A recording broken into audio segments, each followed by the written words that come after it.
Hola, desde la plataforma de solidaridad con Siria de Euskal Herria, Siria en Alde, tenemos el placer de tener con nosotros al profesor Pablo Sapag, que es investigador y profesor de la Universidad Complutense de Madrid. Ha sido también corresponsal de guerra en diferentes medios públicos, entre ellos Telemadrid, columnista o excolumnista del diario Público. También colabora con diferentes medios de Latinoamérica, es analista para RT, es experto en temas de política internacional y relaciones internacionales y autor del libro Siria en perspectiva. Así que, bueno, saludo, profesor Sapag. Pues un saludo a todos y muchísimas gracias a la plataforma Siria en Alde por invitarme a este encuentro.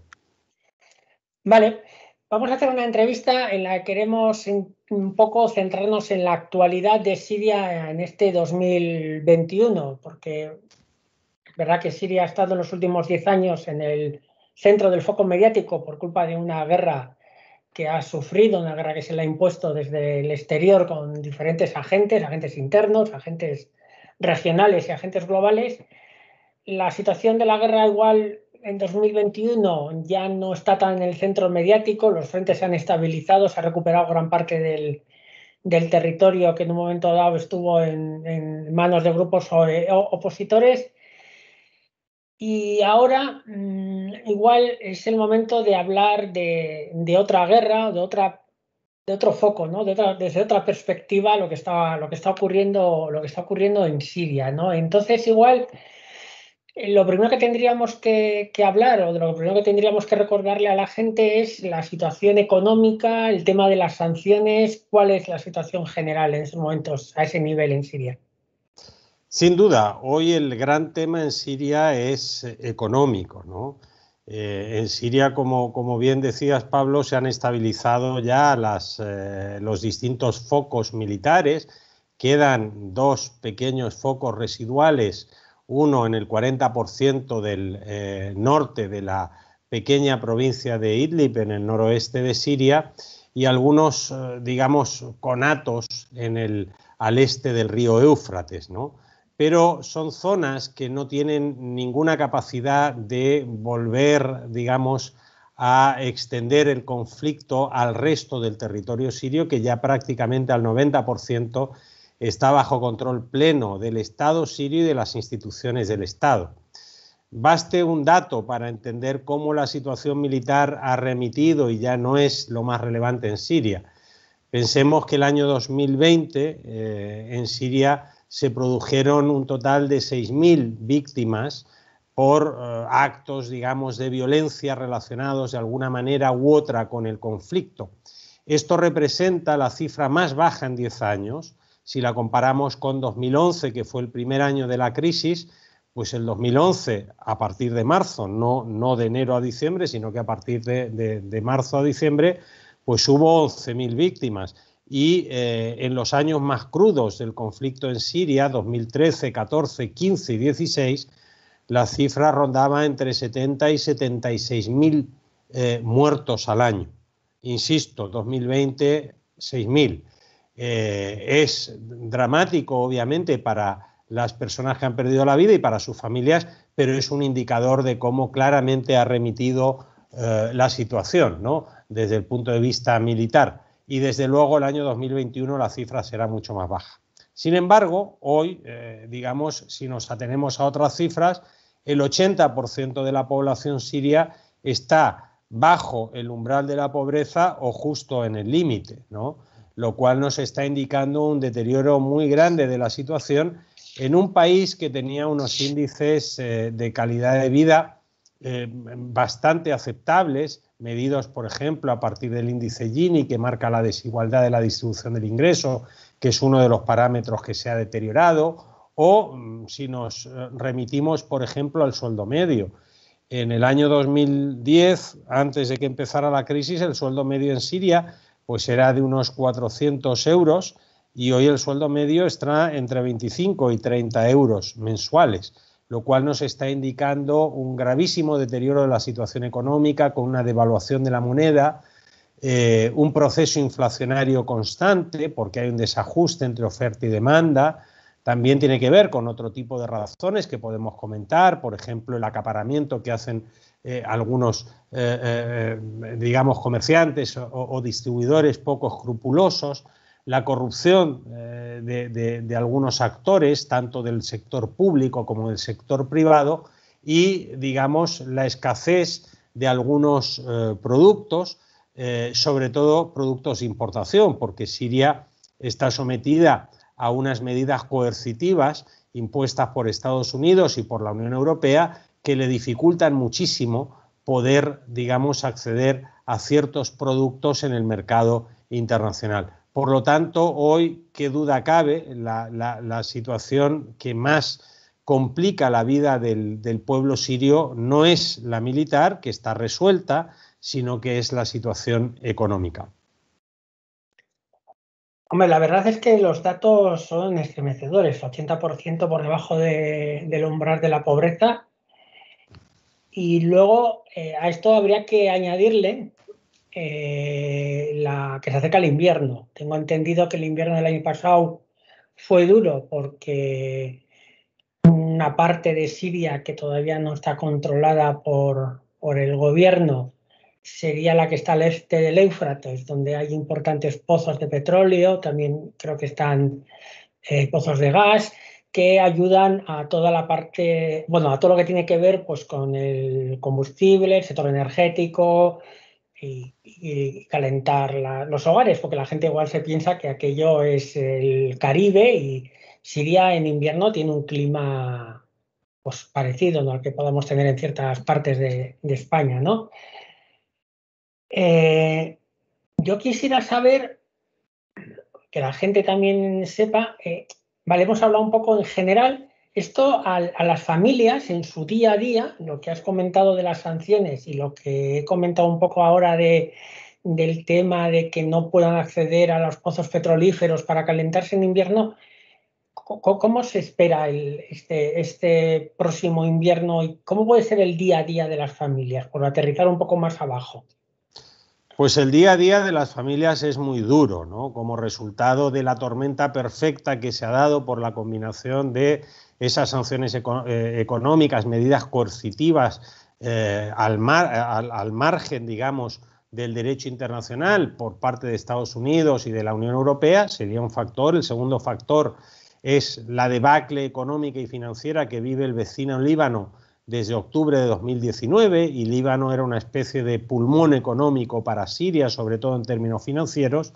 Y el tercer eslabón que explica, digamos, los problemas ya añadidos a los derivados del conflicto ha sido la pandemia del COVID, que evidentemente pues, ha limitado muchísimo un proceso de reconstrucción que ya se había iniciado, por ejemplo, del sector turístico, etcétera, etcétera. Por lo tanto, el pueblo sirio en su día a día padece este tipo de situaciones, ¿no? Lo hemos visto con la merma de los salarios, con la pérdida de poder adquisitivo de esos salarios ya mermados y, digamos, con una situación muy complicada porque en algunos casos los precios suben día por día.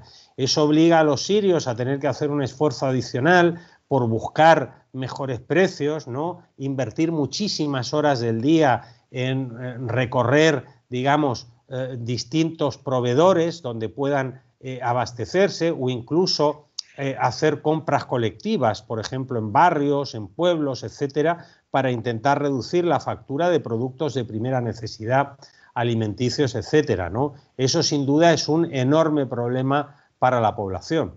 Y luego está lo que tú bien mencionabas, que es el tema energético.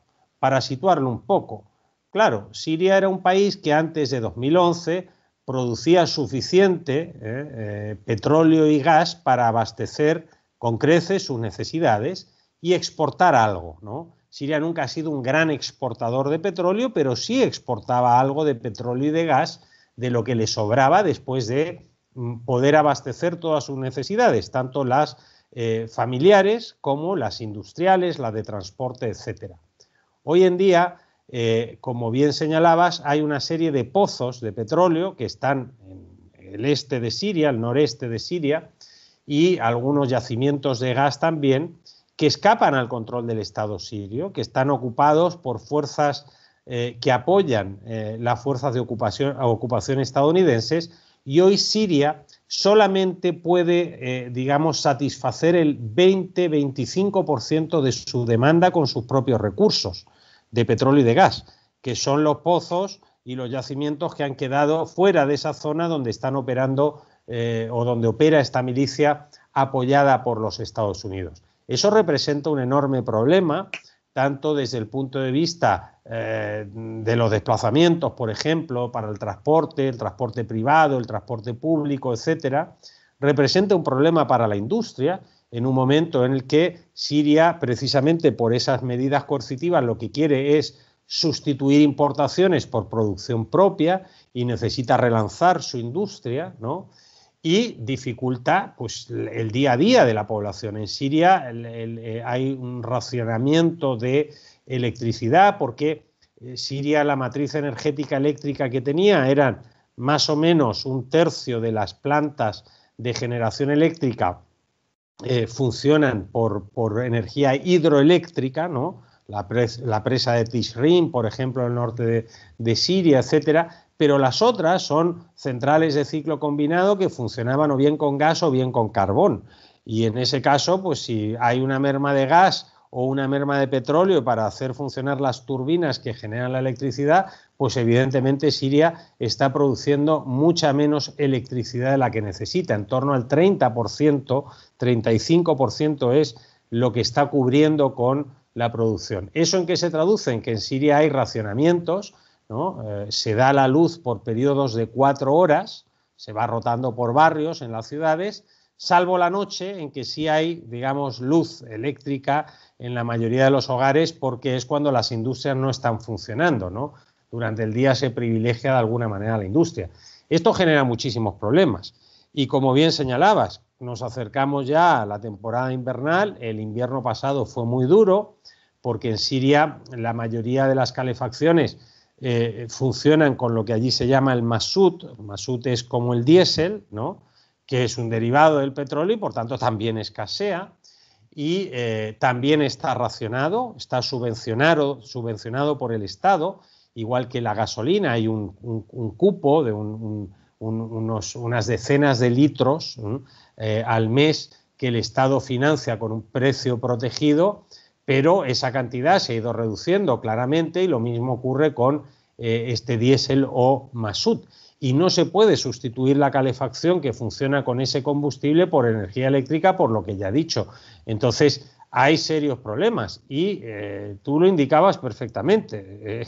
En Siria el clima es exactamente igual, no parecido, es exactamente igual al de la península ibérica en todos sus extremos, norte, sur, etcétera, ¿no? En Siria hay zonas donde nieva con abundancia, hay zonas donde llueve con abundancia, como puede ser en el norte, aquí hay zonas que son más áridas o más secas, ¿no? Como podría ser pues el interior o la meseta o el levante, etcétera, etcétera, pero donde hace bastante frío también. Y bueno, pues las condiciones entonces son idénticas, pero sin tener hoy los recursos energéticos para poder, digamos, calentar los hogares, para poder transportarse debidamente, etcétera, ¿no? Por más que se están tomando medidas, las medidas siempre se quedan cortas para las ingentes necesidades que tiene la población. Y a nivel de sanciones, un poco por retomar ese tema, ¿no? Porque, claro, durante muchos años nos hemos centrado en la parte más bélica del conflicto sirio, porque era más la que estaba en el centro mediático, y ahora parece que Siria ha desaparecido de los telediarios, pero claro, están las sanciones, y ya hemos visto lo que las sanciones producen, ¿no? en Siria y sobre todo a las familias, el día a día. Posiblemente muchas familias que la guerra, igual incluso en zonas donde no había grandes operaciones militares o donde la guerra igual no les ha afectado tanto, las sanciones sí. Y ¿Hay algún viso, hay algún movimiento por parte de Estados Unidos o de la Unión Europea de relajar las sanciones? Luego hablaremos un poco del COVID, pero no sé si durante el periodo COVID ha habido algún tipo de relax en esas sanciones. Bueno, en primer lugar, hay que recordar que son más que sanciones. Las sanciones a veces están contempladas por el derecho internacional y están contempladas también por las propias Naciones Unidas, pero en este caso no es así. Son medidas coercitivas unilaterales que no han contado con el visto bueno de Naciones Unidas, ni de la Asamblea ni del Consejo de Seguridad de Naciones Unidas. Por tanto, son medidas que chocan con lo que es la práctica internacional, digamos, aceptada y aceptable, ¿no? De ahí que quizás sea mejor llamarlas así, medidas coercitivas, porque son medidas unilaterales que adoptan en este caso los Estados Unidos y la Unión Europea para obtener unos determinados fines políticos, de acuerdo a sus agendas en relación a Siria y a la región. Estas medidas no han sido aflojadas, han sido renovadas por la Unión Europea, incluso recientemente se han prorrogado otro año más, también por parte del gobierno de los Estados Unidos, y no hay visos de que de manera directa estas dos partes, Estados Unidos y la Unión Europea, vayan a aflojar esas medidas.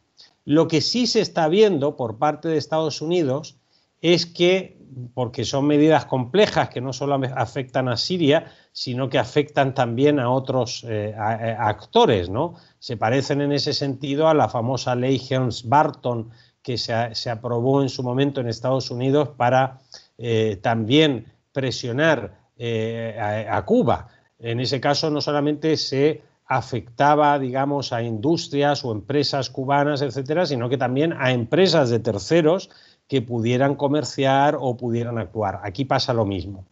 Sí se ha visto en el último mes y medio una, digamos, relajación por parte de Estados Unidos respecto a lo que hicieran algunos terceros, sobre todo en dos cuestiones muy concretas, ¿no? Ha habido un acuerdo firmado hace un mes y medio entre Egipto, Jordania, Siria y Líbano para que Egipto, que tiene grandes yacimientos de gas natural en la costa, etcétera, etcétera, pueda traspasar gas natural hacia Jordania y desde Jordania ese gas natural, o bien directamente como gas o ya convertido en electricidad, pueda circular por Siria hasta el Líbano, que está viviendo una crisis, digamos, de abastecimiento energético infinitamente peor que la de Siria, ¿no? Bueno, eso suponía entonces que Estados Unidos no sancionara ni a Egipto, ni a Jordania, ni a Líbano, porque evidentemente, bueno, en el acuerdo, pues Siria va a tener que renovar tanto su gasoducto como la red eléctrica para que tanto gas como energía eléctrica pasen por Siria, y Siria va a poder beneficiarse también de alguna manera de estos recursos energéticos, ¿no? Ese acuerdo, que es muy importante y que ya está firmado, pero se va a implementar de aquí a unos 3 o 4 meses, porque, como digo, se está refaccionando el gasoducto y se está reacondicionando también la red eléctrica internacional, la interconexión entre Jordania, Siria y Líbano, pues es un acuerdo muy importante que va a beneficiar a todos estos estados de la región que participan de él, pero que no hubiese sido posible si Estados Unidos no hubiese dado garantías de que no iba a sancionar ni a Egipto, ni a Jordania, ni a Líbano por llegar a un acuerdo de esta naturaleza con Siria. Por otra parte, Jordania, digamos, ha firmado una serie de acuerdos mayores, bilaterales ya en este caso con Siria, por ejemplo, para reactivar ya totalmente la frontera terrestre, que es una frontera muy importante, el paso fronterizo de Nasib, que permite, digamos, el comercio de productos hacia los países del Golfo Pérsico. Es una ruta muy importante desde el punto de vista económico, tanto para Siria como para Jordania, incluso Líbano. Eso se ha hecho. y, digamos, hay una complementación total ahora de las economías jordana, siria y libanesa. Jordania es un estado que desde el punto de vista de su política exterior normalmente o históricamente ha tenido una gran vinculación con Estados Unidos y sin duda esto no lo habría hecho si de alguna manera Estados Unidos no le hubiera dado garantías de que esas medidas coercitivas en este caso no le iban a ser aplicadas a Jordania por retomar su relación comercial, incluso política, de transporte aéreo con Siria. Por parte de la Unión Europea, sin embargo, no hay ningún cambio respecto a lo que viene siendo su política de sanciones a Siria desde ya el año 2011, lo cual resulta un poco extemporáneo porque, como veíamos al principio, la situación de Siria ha cambiado radicalmente, ¿no?, de 2011 a ahora, y mantener la misma política resulta pues un poco extemporáneo, sobre todo cuando vemos que hasta el propio Estados Unidos, si no directamente, pues de manera indirecta, está reconociendo el cambio de situación en Siria y en la región. Sí, sobre Jordania tenía pensado que habláramos, pero igual esperamos un poco, hablaríamos quería antes comentar, claro, has dicho la Unión Europea, ya sabemos que los países dentro de la Unión Europea suelen, digamos, sincronizar sus agendas diplomáticas con lo que marca la Comisión Europea, lo que marca Bruselas, así que me imagino que tampoco a nivel del Estado español, con el cambio de gobierno el año pasado, ha habido ningún tipo de cambio, ¿no?, respecto a Siria. La diplomacia española, me refiero. Por ahora no ha habido ningún cambio sustancial, ¿no? Pudiendo haberlo, porque si bien es cierto, la Unión Europea adopta una política que aparentemente es conjunta y que representa a todos, desde el principio ha habido Estados miembros de la Unión Europea que han tenido políticas independientes respecto a Siria. En particular me estoy refiriendo a la República Checa, que es un país que es muy atlantista y que desde el punto de vista de su política exterior pues suele mirar y seguir los lineamientos de Estados Unidos, y que sin embargo en el caso de Siria desde el primer día adoptó una posición absolutamente independiente, se negó a cerrar su embajada en Damasco, fue el único Estado europeo, digamos, que la ha mantenido abierta todo el tiempo, y desde unos años a esta parte ha habido otros que se han sumado, ¿no? Hablamos de Rumanía, hablamos de Hungría, en fin, hablamos de Austria incluso, que ha mandado ya a un diplomático de cierto nivel a Siria con vistas a retomar la relación, etcétera. Es decir, margen de maniobra siempre ha habido, diga lo que diga la Unión Europea. En el caso de la política de la Unión Europea respecto a Siria no cabe la menor duda de que, bueno, antes del Brexit estaba influenciada por tres actores, ¿no? Francia, Reino Unido y Alemania. Una vez que el Reino Unido sale de la Unión Europea, bueno, son Francia y Alemania los que condicionan las políticas, en este caso, hacia Siria. En el caso de Francia, bueno, Francia tiene una especie de obsesión histórica con Siria por sus reiterados fracasos desde el punto de vista de moldear Siria, no solo la Siria actual, la Siria histórica, desde el punto de vista del interés de Francia. Fracasó en las cruzadas, fracasó en la época del autodesignado mandato sobre Siria, que fue una ocupación colonial entre 1920 y 1946, y ahora ha vuelto a fracasar, porque la apuesta de Francia volvía a ser la cantonalización de Siria. Lo que ocurre es que Francia tiene mucho peso en la Unión Europea y eso es lo que de alguna manera determinó. Por parte de Alemania, bueno, Alemania es un Estado fuerte económicamente, pero es un Estado muy débil desde el punto de vista militar y desde el punto de vista de su propia política exterior, que sigue siendo una política deudora de los desmanes terribles del nazismo, ¿no? Y en este caso Alemania pues tiene un gran problema cuando se enfrenta a cuestiones que tienen que ver con Oriente Próximo y Medio, que siempre tiene que acomodar su política a los intereses del Estado de Israel, ¿no?, por una parte. Y por otra parte, teniendo en cuenta que en Alemania hay varios millones de personas de origen turco, pues Alemania también tiene una cierta dependencia, que incluso va más allá, por vínculos históricos, etcétera, con Turquía, ¿no? Y eso hace que Alemania, cuando tiene que intervenir en Oriente Próximo y Medio, no tiene autonomía, no tiene independencia. ¿Cuál es el problema? Que eso lo traslada al conjunto de la Unión Europea. Pero insisto, margen de maniobra ha existido siempre y, bueno, Siria siempre ha esperado recuperar la relación con la Unión Europea, sobre todo a partir de 3 estados, ¿no? Italia, Grecia y España. En cada caso por distintas razones, ¿no? Algunos tienen que ver con una proximidad geográfica, otros tienen que ver con el hecho de que, por ejemplo, ni España ni Italia tuvieron ninguna exposición colonial o colonialista o imperialista en Siria, a diferencia de otros, y en el caso de España, además, pues hay unos vínculos históricos, culturales, etcétera, una relación muy sólida desde el punto de vista diplomático, desde la independencia de Siria en adelante, en 1946, y de alguna manera Siria pues, siempre ha esperado que la relación se recupere. ¿Qué ocurre? Bueno, ocurre que la política española es muy compleja, es una política muy fragmentada, incluso fragmentaria, ¿no?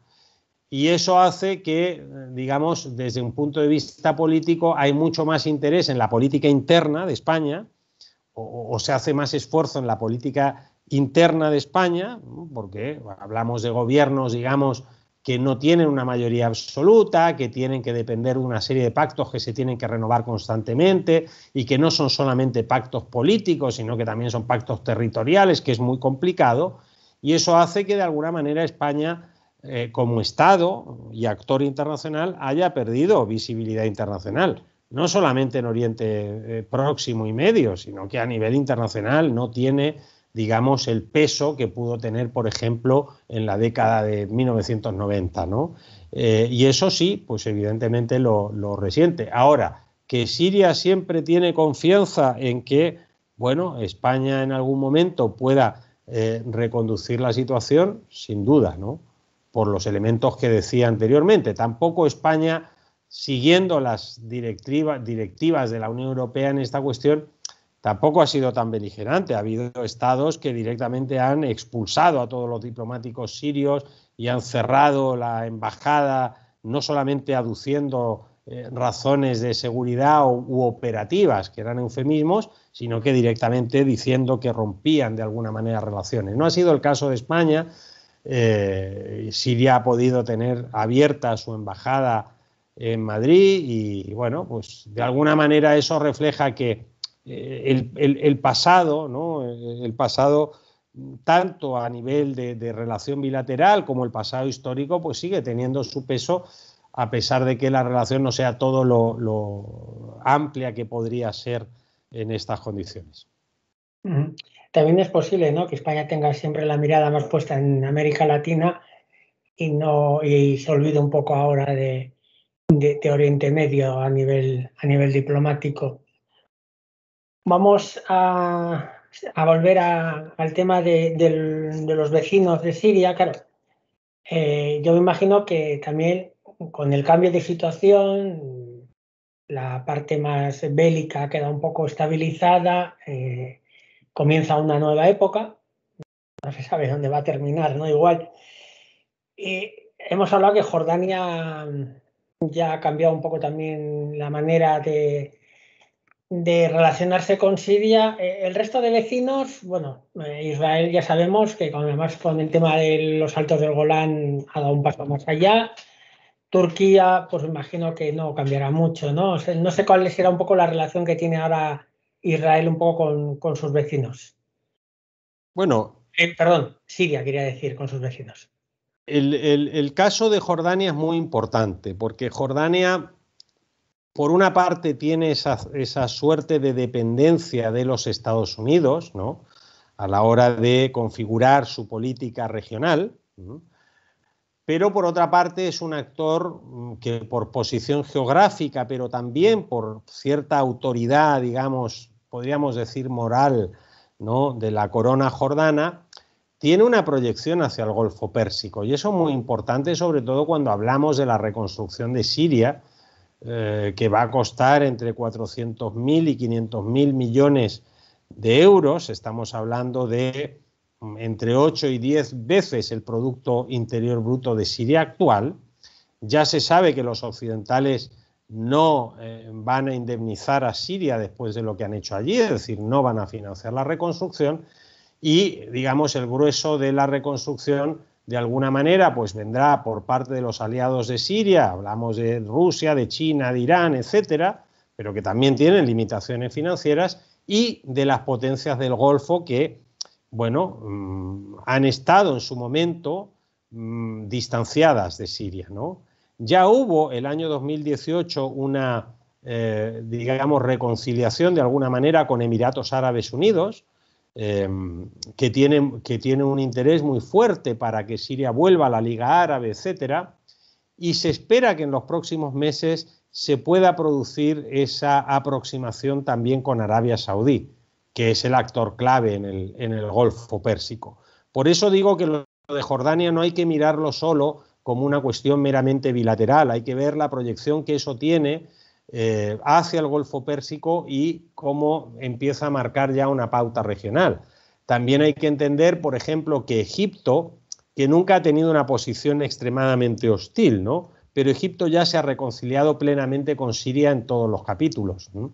En ese sentido vemos que Siria está recomponiendo su relación regional en el mundo árabe en particular, ¿no? Su relación con su entorno árabe, porque claro, luego tiene vecinos que no son del entorno árabe, ¿no? Con algunos se lleva bien, que es el caso de Irán, por razones de interés puramente estatal, ¿no? Y con otros no se lleva tan bien, empezando por esa vecindad compleja que representa el Estado de Israel como potencia ocupante, además, de los Altos del Golán, y con el cual Siria está en estado de guerra desde el año 1948, es decir, desde la creación de ese Estado de Israel.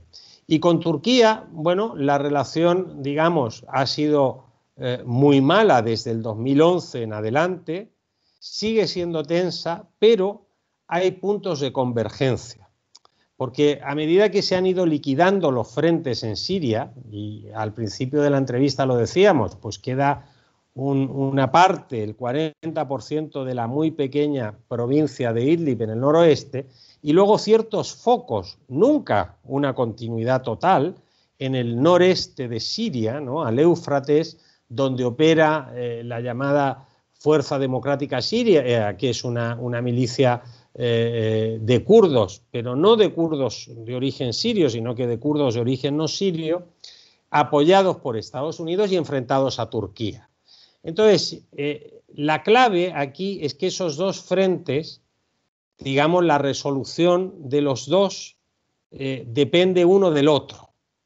Es decir, si Turquía quiere garantías, porque Turquía ya ha entendido que su proyecto de máximos de cara a Siria, que era que en Damasco se sentara un presidente miembro de la hermandad musulmana y que siguiera los dictados de Erdogan y que Siria se convirtiera en un estado vasallo y le sirviese eso a Turquía para recrear un neo-otomanismo, ¿no?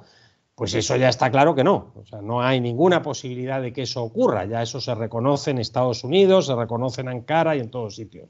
Esa era la política de máximos. ¿Cuál es la política de mínimos para Turquía? La política de mínimos es garantizar su frontera con grupos que podrían extender su actividad a la parte relevante, ¿no?, del Kurdistán turco, donde realmente hay población kurda con continuidad, digamos, etcétera, etcétera, ¿no? Entonces, seguramente aquí se va a producir un acuerdo a varias bandas, mediado también por Rusia, para que Turquía, antes o después, no va a ser de hoy para mañana.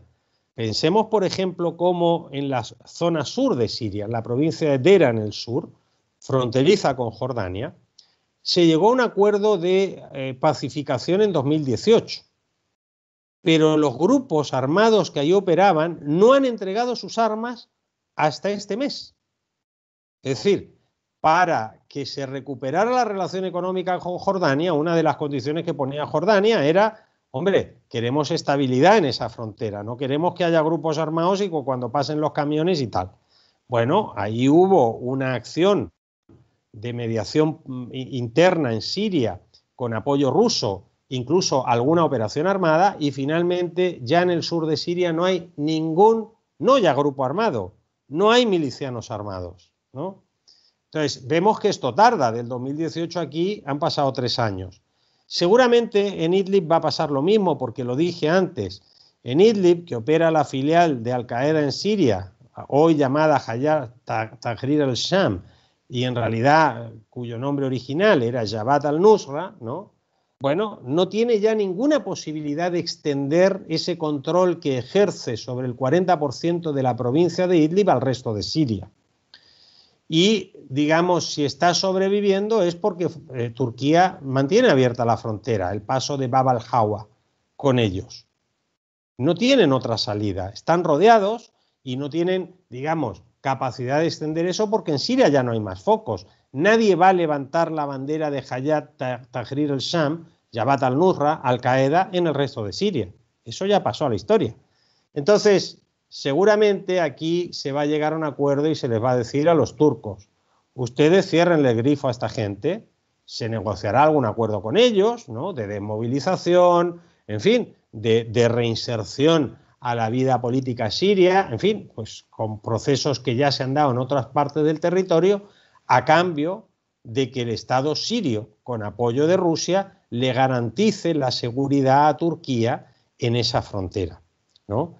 A partir de ahí, pues seguramente esa milicia kurda que allí opera con apoyo de Estados Unidos, unos Estados Unidos que se están retirando, ¿no?, de todos sitios, pues seguramente va a tener que aceptar lo que no quiso aceptar en 2018, que era participar en el juego político sirio, presentar candidaturas, por ejemplo, en las elecciones municipales, lo cual le hubiera permitido a estos grupos de kurdos, algunos sirios, otros de origen no sirio, gobernar municipios, ¿no?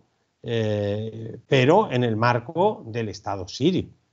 ¿Esto va a llevar tiempo? Sí, porque evidentemente depende también de la agenda de otros. Si Estados Unidos acelera la retirada de los cientos de soldados que todavía tiene ocupando Siria, pues entonces este proceso se va a agilizar, porque Turquía podría intervenir y hacer una operación militar de gran escala para eliminar directamente a estos grupos kurdos, ¿no? Cosa que no les va a interesar y entonces ahí les interesaría volver a negociar, ¿no? Pero insisto, esos dos focos que no pueden contaminar al resto de Siria están relacionados uno con otro. Lo que pase en Idlib tendrá que ver con lo que pase en el noreste de Siria y viceversa, ¿no? Y hay que verlo en ese juego político mayor. Entonces, lo que vemos es una reinserción regional de Siria. Siria se está reinsertando, lo hemos visto, por ejemplo, hace 3 semanas atrás, Bashar al-Assad, el presidente de Siria, mantuvo la primera conversación telefónica en 10 años con el rey Abdalá de Jordania. La primera en 10 años, una conversación larga. El ministro de Exteriores sirio, Faisal Mikdad, durante la Asamblea General de Naciones Unidas en Nueva York, se reunió de manera ostensible, además, con el canciller jordano, con el canciller egipcio, con el de Emiratos Árabes, en fin, con una serie de actores regionales que son relevantes. Esto claramente indica un deshielo y lo estamos viendo desde el punto de vista comercial, desde el punto de vista de la recuperación, por ejemplo, de las conexiones aéreas.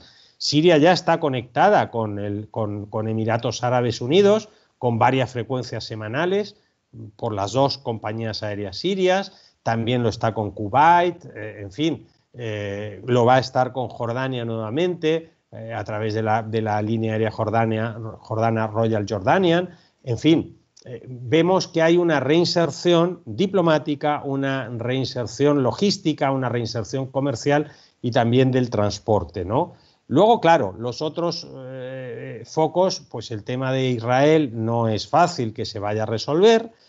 Israel jugó bien sus cartas en la crisis siria, porque Israel tenía mejor información que Estados Unidos y que Francia respecto a la fortaleza del Estado sirio, y por tanto Israel sí apoyó a los grupos armados, algunos de ellos terroristas que actuaron en Siria, pero tampoco puso toda la carne en el asador, porque sabía que la capacidad de resistencia del Estado sirio era fuerte, ¿no?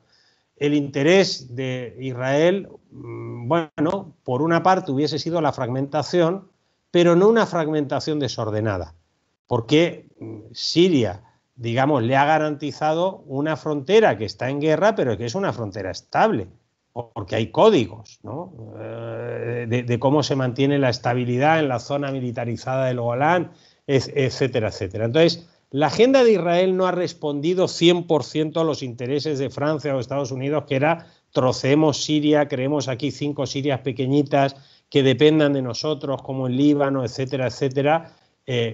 Claro, Israel sabía que un proyecto de ese tipo desarrollado de manera desordenada, pues le podía poner a las puertas, pues, en fin, pues a organizaciones que no iban a responder, digamos, a ningún compromiso a nivel estatal. Siria es un Estado fundador de Naciones Unidas, miembro de Naciones Unidas, que participa en todas las instituciones internacionales y que, por tanto, actúa como un Estado responsable. Crear califatos o crear cantones en manos de señores de la guerra o de otro tipo de personajes, pues tampoco le daba muchas garantías. Israel, en ese sentido, bueno, ha conseguido algunas cosas, pero ha perdido otras, porque la prolongación del conflicto en Siria pues hizo que se produjera una mayor intervención rusa, y hoy Rusia es el gran árbitro. Claro, Rusia tiene buenas relaciones con Israel, pero también las tiene con Siria, y las tiene con Irán, y las tiene con otros actores. Es decir, no es, digamos, un árbitro parcial como hasta ahora han sido los Estados Unidos, ¿no? Que Estados Unidos actuaba casi como el portavoz de Israel en los problemas de la región. Bueno, Israel ha conseguido que el Estado sirio se debilite, está claramente debilitado, va a tardar tiempo su reinserción internacional completa. Obviamente un Estado que sufre 10 años de un conflicto armado mayor como ha sido este, pues tiene que pensarse muy mucho también hasta dónde se mete en otras cosas, etcétera, y eso beneficia a Israel, pero por otra parte ha perdido. Ahora tiene que, digamos, negociar cosas con Rusia. Siria ha mejorado, por ejemplo, su sistema de defensa antiaérea. En fin, pues hay ahí una suerte un poco de empate, ¿no? Sí, la verdad es que mientras estaba escuchando, me venía a la cabeza si también tiene que ver con todo esto que has comentado de esa reinserción, la palabra es un poco así, ¿no? De Siria en la región, o que se abran, se tiendan puentes, se empiece a, de alguna manera, a estabilizar todo. También puede tener algo que ver, o ayuda, mejor dicho, más que tener algo que ver, ayuda que en las elecciones del 26 de mayo el actual gobierno sirio, las otras autoridades sirias, sacaron unos buenos resultados, lo cual, cara al exterior, asienta un poco, ¿no? Y legitima el poder o el gobierno, ¿no? Que ha estado en Siria en estos últimos años. Y luego también has comentado un hecho importante, que Estados Unidos se está de alguna manera retirando de la zona, se ha retirado de Afganistán, de Irak también ha retirado gran parte de sus tropas. Hay que ver si se retira de Siria. Cuando hablamos de retirada, sí, con Estados Unidos siempre hay que tener un poco cuidado, ¿no? Porque puede retirar su ejército oficial, digamos, pero luego siempre quedan todas estas empresas contrastistas que no sabemos muy bien, ¿no? Y escapan un poco del control, ¿no? De los estados. Tan importante, también has comentado, ¿no? Que al final los estados tienen unas maneras de actuar, unos compromisos, a unas leyes, a unas reglas del juego que otros grupos, lógicamente, no tienen. Por ir acabando, igual la última pregunta, bueno, no sé si quieres comentar algo de lo que he dicho de las elecciones, pero la última pregunta también me tendría que ser un poco que nos hicieras un pequeño resumen sobre lo que ha sido el COVID, cómo se ha llevado el COVID en Siria, cuál es la situación actual, acceso a las vacunas, si todo este tema de las sanciones, bueno, o estas injusticias que se está cometiendo hacia Siria dificulta el acceso a las vacunas, un poco cómo sería todo, o cómo ha sido un poco todo el tema de la pandemia. Bien, pues comento brevemente lo otro que has señalado y que es muy importante, ¿no? Las elecciones en julio fueron unas elecciones presidenciales, ¿no? Se elegía al jefe del Estado en Siria. Estas son las segundas elecciones que se hacen de acuerdo a la Constitución de 2012. Siria cambió su constitución, ¿no? Como respuesta también política interna a la crisis, ¿no? En estas elecciones hubo una participación mucho mayor que las que hubo el año anterior, que fueron elecciones legislativas, parlamentarias, ¿no? Entonces, eso es muy importante porque en Siria lo que se elegía en julio era un liderazgo y una representación del Estado. Y los sirios, tanto los que están dentro de Siria como muchos sirios que estaban en el exterior, hubo una altísima votación en las embajadas sirias fuera de Siria, votaron para validar al Estado. Y en este caso a la persona que representaba al Estado, que es Bashar al-Assad. Pero no necesariamente eso suponía una validación automática del partido del presidente Bashar al-Assad, que es el partido Baath, ¿no? Porque vimos cómo en las elecciones parlamentarias el partido Baath no cosechó exactamente los mismos resultados que sacó Bashar al-Assad, etcétera, ¿no? Eso es importante de precisar, ¿no? Porque en Siria hay un reparto de poder y hay instituciones, y el Parlamento es un parlamento donde operan varios partidos y donde hay un porcentaje muy importante que además ha crecido en las anteriores elecciones del 2019, perdón, creció el número de parlamentarios independientes, ¿no? Entonces, en Siria tenía muy claro qué es lo que se estaba eligiendo. Y se estaba eligiendo a un representante del Estado para el periodo post-conflicto, a quien pudiera ejercer un liderazgo para que el Estado sirio se recupere. El Estado que es el garante de dos cuestiones fundamentales: el carácter multiconfesional de la sociedad siria, esa es la gran línea roja, y el carácter multiétnico de la sociedad siria. Bueno, de alguna manera, los sirios que han hecho una lectura adecuada de lo que pasó en Siria había problemas en 2011 internos de distinto tipo, económicos, políticos, relacionados con la corrupción, etcétera, pero en ningún caso, sin una intervención internacional, externa, tanto regional como global, en Siria se hubiera llegado a esta situación. Es decir, los sirios, a favor o en contra del gobierno, y en ese momento a favor o en contra de Bashar al-Assad, entendieron que lo que se jugaba a partir de 2011, no digo el primer mes con las protestas, digo a partir de la militarización de las protestas, lo que se jugaba era la supervivencia del Estado. Y para un sirio lo que el Estado le garantiza, ¿no?, es sobre todo la posibilidad de ser multiconfesional y de ser multiétnico, y de tener unos derechos garantizados que otros no garantizaban. Eso es lo que de alguna manera la gente votó. Votó a favor de quien había, entre comillas, conseguido que el Estado se mantuviese en pie. Eso es muy importante. Eso, claro, los observadores, dejando de lado la propaganda, ¿no?, la propaganda que desacreditó estas elecciones, que las ninguneó, etcétera, etcétera, como anteriormente habían ninguneado las elecciones municipales y las elecciones parlamentarias. Pero si dejamos de lado la propaganda, los observadores de los estados enemigos de Siria saben que esas elecciones son reales y saben que esas elecciones ofrecieron un resultado real de participación y de lo que la gente votó. Por lo que acabo de decir, no coincide el resultado de las parlamentarias con el resultado de la presidencial, ¿no? Entonces ahí hay un factor, digamos, individual en esto, ¿no? Entonces, han asumido, hay un artículo de la revista Newsweek que evidentemente escribe de acuerdo a lo que son los intereses del establishment estadounidense, de la semana pasada, muy significativo, un texto extenso, bastante matizado, por cierto, donde venían a decir claramente que Siria, digamos, había salvado el Estado y que el responsable de eso era Bashar al-Assad, ¿no? Y venían a decir que, bueno, pues que había que asumir que el intento, digamos, de transformar Siria de acuerdo a los intereses occidentales, pues ya no ha lugar. Es decir, ya después de 10 años lo has intentado todo, no puedes, pues tal. Y venía a decir este artículo de la revista Newsweek que quizás, tal vez, a lo mejor, ya era el momento de hacer, digamos, una reconexión con Siria a partir de unos hechos consumados y sobre el terreno.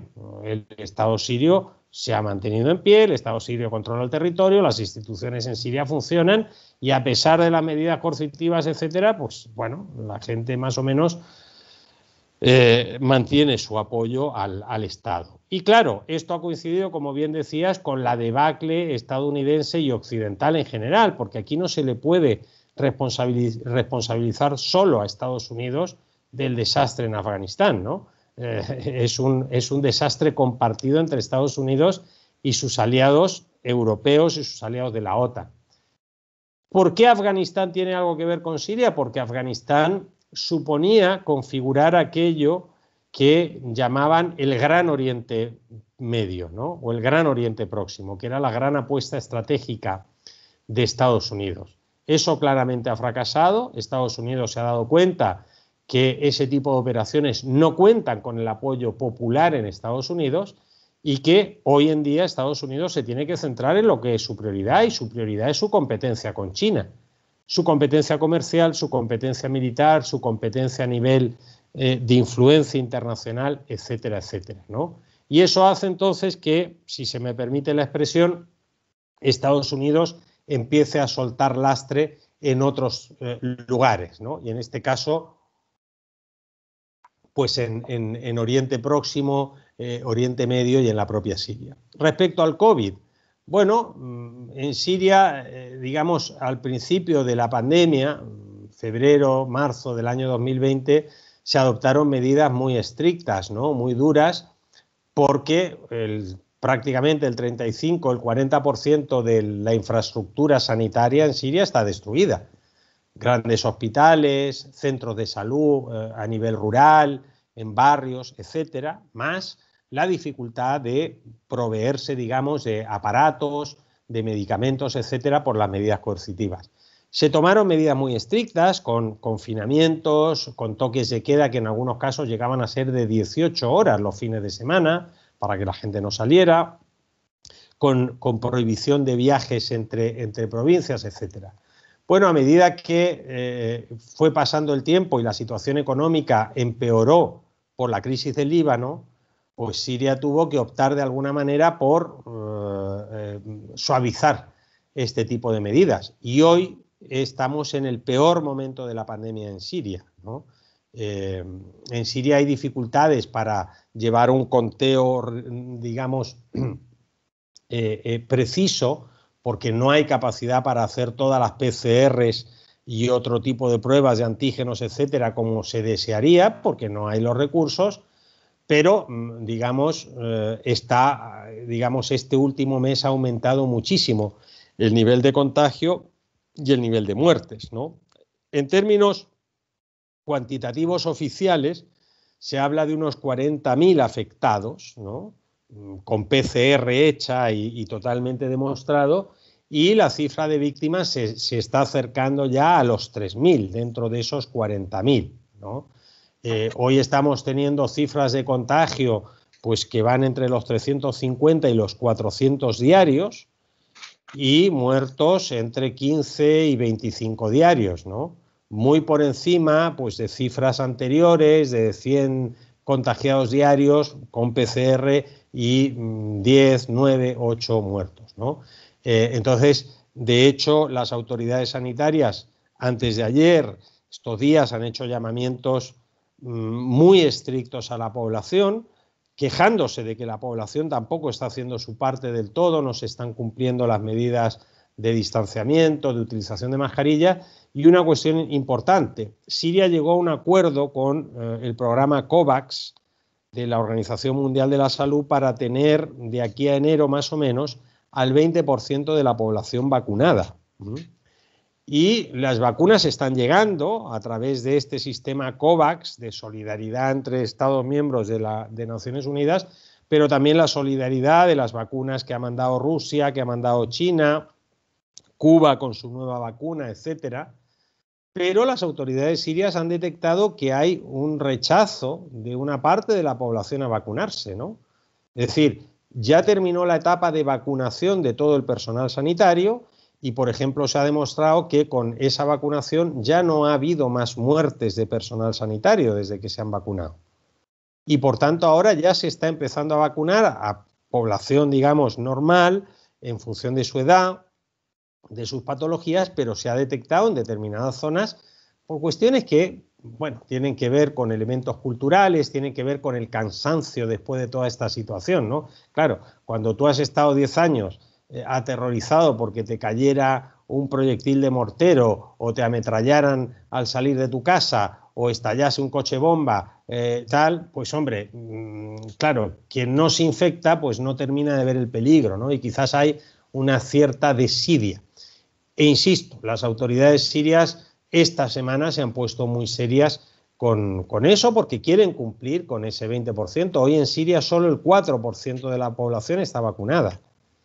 Y tendría que estar para cumplir con ese acuerdo digamos, que no es un cumplimiento porque es una acción de cooperación entre dos instancias, pues ya tendría que estar por encima del 12%, 15% para poder llegar a fin de año a ese 20% y luego ya poder seguir con ese proceso de vacunación. Entonces, digamos, hay una combinación de factores, ¿no? Hay elementos que tienen que ver con las consecuencias del conflicto, elementos que tienen que ver con esas sanciones, por ejemplo, a la hora de rehabilitar los hospitales con instrumental, con medicinas, etcétera, pero también hay, digamos, comportamientos de, bueno, pues una parte de la población que o bien por cansancio, como digo, o bien por una especie de resignación ante lo que pueda venir, pues no está aprovechando los pocos recursos que tiene Siria para hacer frente a la pandemia. Y eso sí que es un problema,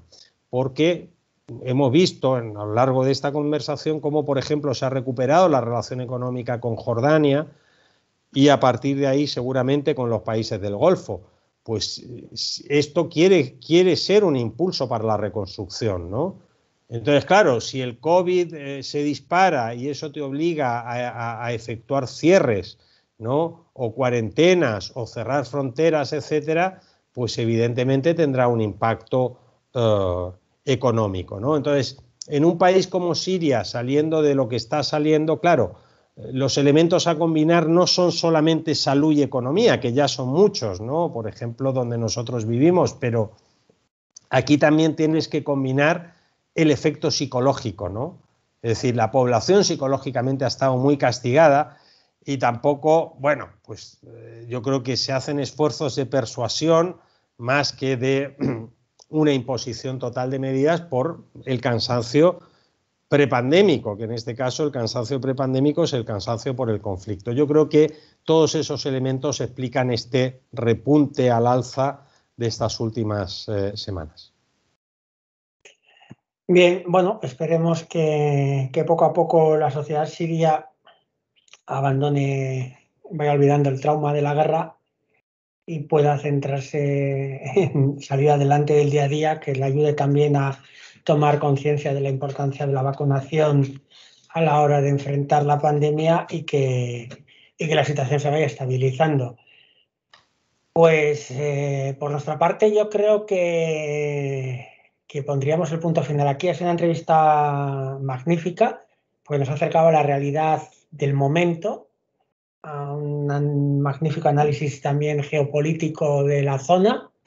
Ha habido un pequeño microcorte, no te has dado cuenta, se me ha cortado un momentito la conexión, pero bueno, esperemos que en la grabación final no se note mucho. Así que nada más, agradecerte tu tiempo y emplazarte pues más adelante en 2022. Si hay cambios, esperemos que los haya, sobre todo en el tema económico y de esas sanciones unilaterales. No me acuerdo el término que has utilizado para que la situación de la población vaya mejorando. Pues será un placer, como siempre, colaborar y charlar con los buenos amigos de Siria en Alde, que siempre han tenido ese interés, ¿no? Ese interés honesto, ese interés riguroso por saber lo que está pasando en Siria y, bueno, apoyar de alguna manera al pueblo sirio en estas distintas etapas, ¿no? Tú lo decías muy bien antes, Pablo, Siria ha desaparecido de la agenda mediática.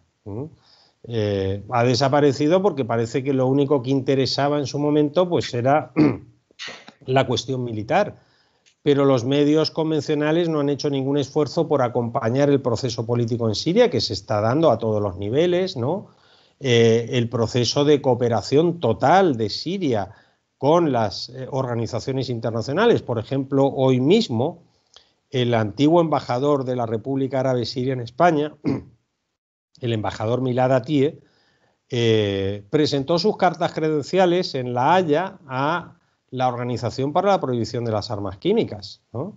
Siria está participando en todas las organizaciones internacionales en las que está, como buen Estado que es, ¿no?